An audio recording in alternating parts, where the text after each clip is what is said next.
Pag hindi kayo magpakulay, okay lang. Magpakulay kayo, thank you. Magpa-member, thank you. Hindi magpa-member, thank you. Pero hindi kayo makakarinig Hindi, yung akin nga, paano pag nag-trending ka sa video ko, tapos masabi baka magalit ka sa akin, or... Ay, hindi. Hindi. Alam mo kung bakit? Mas matutuwa pa ako. Baka Alam bakit? mainggit ka naman.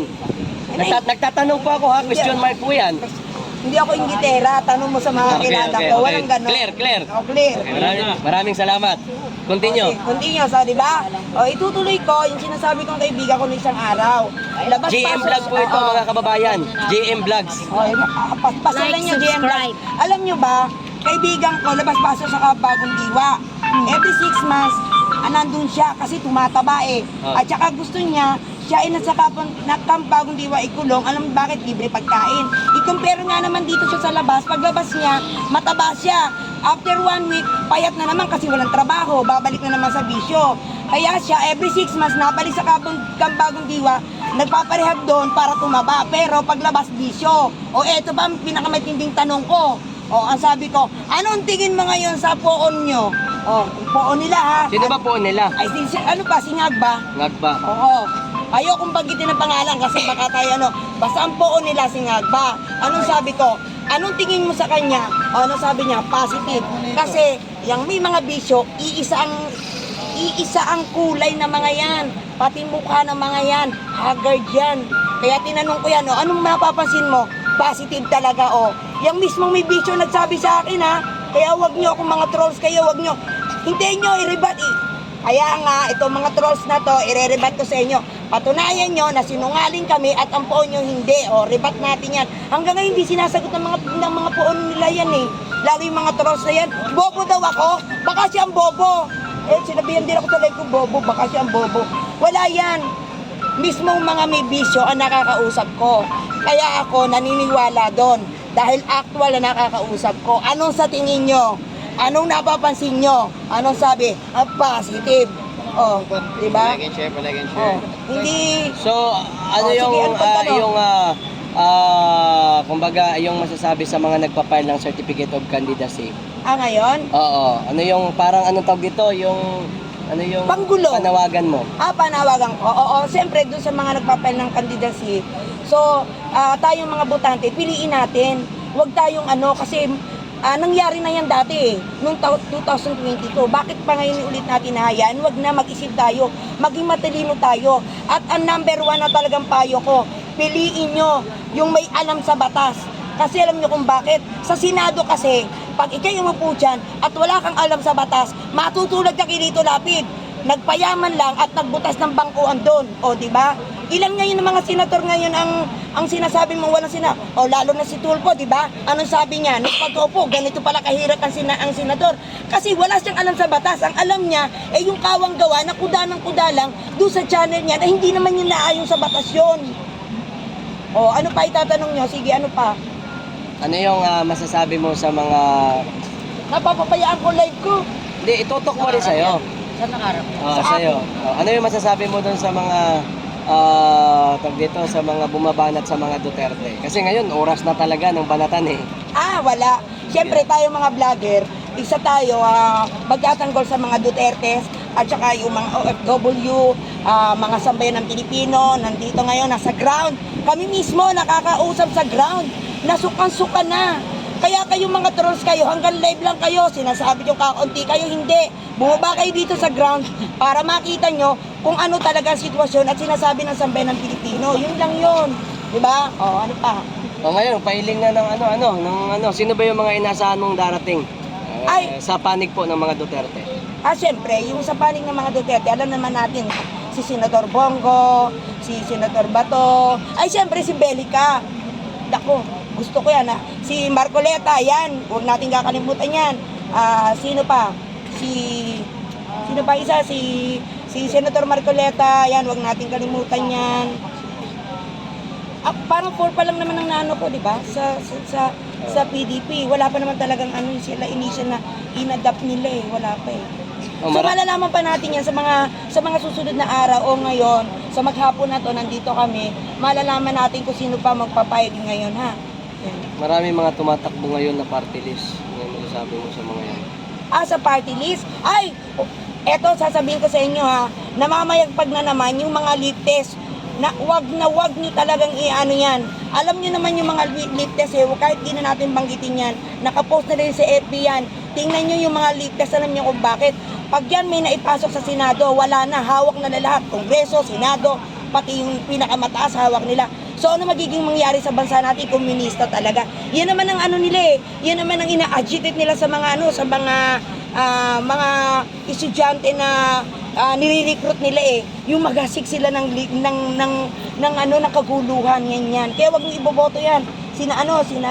Basta lite siya si Rosas, sino pa? Lisa Masa, si Satoru Campo, lalo na yung convicted. Sino yung convicted na yon? Castro. Si Franz Castro, wag yon. Tsaka ibang party list.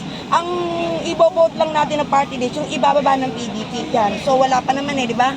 Wala pa. So wag i-ekis na natin yan. Maging matalino tayo sa pagboto natin. Wag tayo padadala sa pera. Katulad natin, di ba? Hindi naman tayo bayaran. Sabi ng mga trolls, bayaran daw tayo. Di sana marami akong pera ngayon. Diba? Wala ka bang pera? Wala. Wala kang bulsa Ako meron, pero dos. Sige na, babay na ha. Kaya gusto ko siya, tsaka hindi siya... Paano si Abante, religyoso din naman hindi, ano yung mariryoso naman niya kasi. Sino? Si Abante. Baka patras siya ngayon. Tsaka si Belica kasi, nagserbisyo sa kay Pangulong Duterte yan Isa sa isa sa naging trabahador nag-time ni Pangulong Duterte si Belica. At saka si Belica, bibili tayo? Di. Si Belica, religious yan. At saka okay yan, hindi yan magnanakaw. Ako na nagsasabi sa inyo. Marami siya nagawang nung time ni Pangulong Duterte. Ma'am Charlos.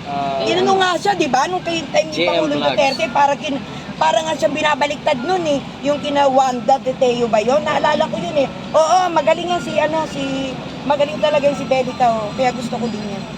Sino Pwede pa? magbigay ka ng 3 quality traits ni Marcoleta kung bakit gusto mo siya na maging senador. Siyempre, walang duda. Alam niyo kung bakit gusto ko Senator na kagad Marcoleta, kahit di pa siya Senator na kagad gusto ko. Siyempre, siya ay laban para sa bayan.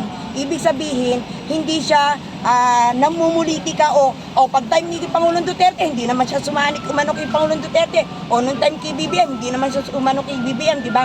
Kumbaga nasa gitna siya, nilalagay niya yung tama. Number 1 yon. At yung pangalawa siya, hindi siya kurap, hindi siya talagang ang lahat ng sinasabi niya ay naaayon sa batas. Kaya dapat yan ang iboto nyo kasi attorney yon. Huwag nyo hindi iboboto yan. Lahat ng dapat iboboto nyo, ang sabi ni Pangulong Duterte, lahat ng sasabihin nyo, lahat ng gagawin nyo ay naaayon sa batas. Paano si Tambaluslos? Wala. Attorney din naman yun. Autism yun! Siya balos. Ayun nga, autism yun. Si Tambaluslos, attorney din naman yan Wala. Parang hindi naman siya kilalang attorney. Parang hindi naman ako naniniwalang attorney. Pagka-attorney sa barangay. Oo, pwede. Pero kung tunay na attorney, parang hindi Hindi ko siya nakita ng ipag-debate, kaya hindi ko tinatawag na attorney yun Kung itatapat mo si Tambaluslos kay Baste, sa tingin mo sino mananalo? Ay, siyempre si Baste. Walang duda, wag na. No question at all. No question at all na yan kay Baste. Talagang pag si Baste yan. At saka hindi. Pag lumakat si Pangulong Duterte, sabi sa'yo kumumpas yan. Sambayan ng Pilipino yan. Wala yan. Talagang taob yung kinangagpa. Wala yan. Isang kumpas ni Pangulong Duterte yan. Isang sabi lang, sige, tara. Campaign tayo. Campaign. Oo. Ay, wala. Talagang Duterte. Kasi si Tatay Digong may ano pa rin, parang may impact pa rin talaga. Oo, sa may tao. impact. Paano Ang impact naman ni Pangulong Duterte, hindi naman sa lakas yung pagkatao niya. Hindi yung sa edad, hindi sa lakas niya, katanda na siya, hindi. Yung pagkatao niya, yun ang impact doon sa sambayan ng Pilipino na talagang makabayan siya at handang maglingkod. Yun. Gumanda ba buhay mo sa panahon ni Dayanyor? Ay, wala. Wala akong pera ngayon. Ililibre ako mamaya, ha? Libre niyo ako. Maraming tumatakbo ngayon, papalibre tayo mamaya. Sige. Ay, wala tahimik ako. Mabuhay si JM Vlog, sabi ni Sir Mike. Sis Joyce, si Jimmy Bondok. Siyempre, si JB Mondok, simpleng attorney yun. Iba naman ang sa kanya hindi naman siya yung tipo na, ang pagka-attorney kasi natin nila, iba-ibang kasi yan, iba-ibang kategory yan. Kay Jimmy Bondok, parang sila yung attorney na, yung kinukonsul ba yun? Kinukonsulidad, parang gano'n. pwede ka mag-consult sa kanila. Parang legal payo.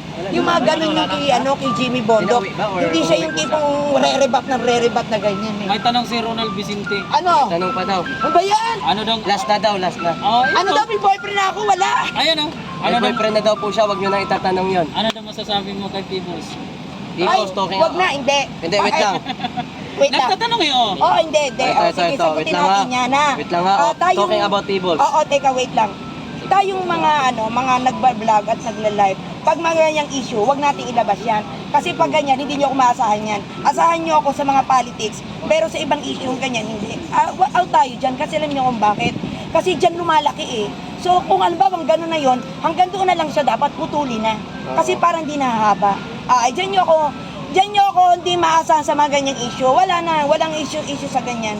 Kung nagsalita man siya ng gano'n, stop na tayo. May nagtatanong dito, kung bumalik na daw si Pibos, kailan ka daw bababaliktad?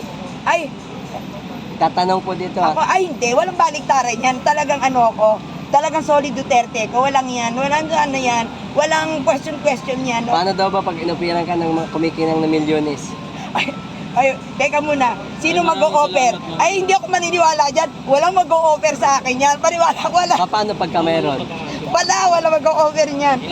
Di pa paano nga kapag ka meron? Wala, hindi pa rin. Talagang ako sa Pangulo pa rin. Iniiyakan ko nga ang Pangulo, tapos magpapadala ako sa pera. No way. Di ba? May nagtatanong dito, tropa, So, walang paano doggy magbigay ng talaga? tulong kay ate? Oy, paano magbigay ng tulong sa'yo? Yes! Tutulungan ako! Ito, halika dito sa harapan ko. Naghihirap ako! Ano? Hindi ito tulong, support ito. Oo nga, kaya nga. Dito. Hindi na. Ayoko na yan. Hindi ka, huwag ka mahiya. Ikaw yung hinahanap eh. Ikaw ang hinahanap. Ay, di, ano na lang.